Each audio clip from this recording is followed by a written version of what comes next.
Here's chapter 19, Flanders' Friend, entitled Home.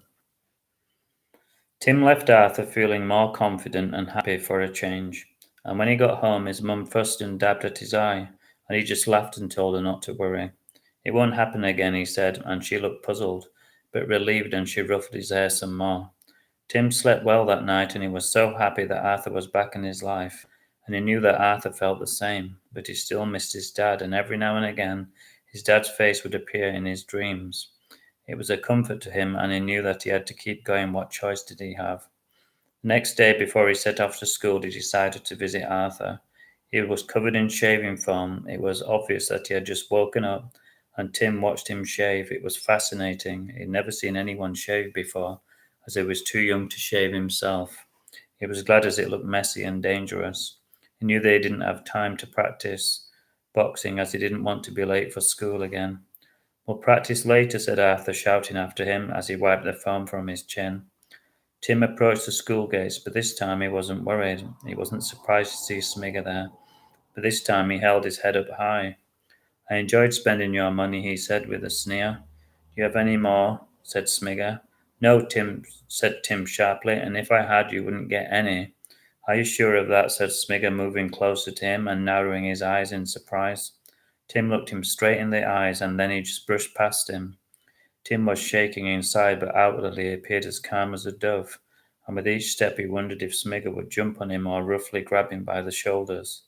Unknown to him, Smigger was slightly taken aback, and before he knew it, Tim had disappeared into the throng of school children to safety.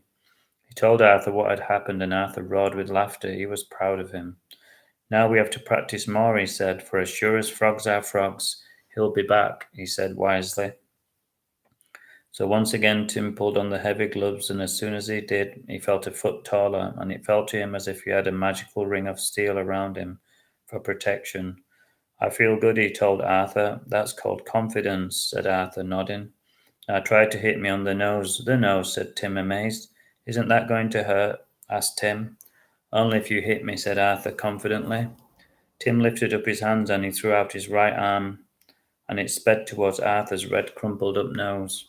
Tim was worried that he might injure him, but he had nothing to worry about as Arthur sidestepped away with the deftness of a young ballet dancer. Good shot, he said. Now try again. Time after time, Tim swung out, only to hit dead air. His arm was starting to ache, and he was beginning to get annoyed. He felt guilty being annoyed at Arthur after all he had done for him. Maybe boxing turns people into monsters, he thought. That was the last thing he wanted to be. Come on, hit me, shouted Arthur. He's gone mad, thought Tim. But he was so tired out from all of the swinging that he gave one final big effort. Then boom, he felt the pointy smudge of Arthur's nose, and he stepped back, but not far enough. Arthur shook his head as his nose became red. I'm sorry, said Tim, feeling guilty. Don't be sorry, said Arthur. That was fantastic, he said. Just you wait until Smigger feels the sting of your punch. Tim smiled. He wasn't sure if he had it in him yet, but at least he knew that he had a good punch. It was like wearing a suit of armour. That's enough for today, said Arthur, and as he sat down tiredly on a log and rubbed his nose. What shall we do now? Said Tim. Give me a minute, and I'll see what other goodies I have in my tent, said Arthur mysteriously.